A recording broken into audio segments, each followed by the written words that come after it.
In this video, I'll show you how to create a multi-select pick list in Salesforce CRM step by step. To begin, navigate to salesforce.com and make sure you're logged in to your Salesforce account.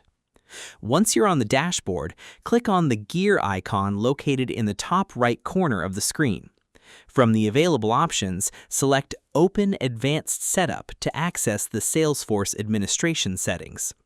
Next, go to Object Manager and find the object where you want to create the multi-select pick list. For this tutorial, we'll use the case object as an example, but you can choose any other object as needed. The process remains the same. After opening the object, navigate to Fields and Relationships, then click New.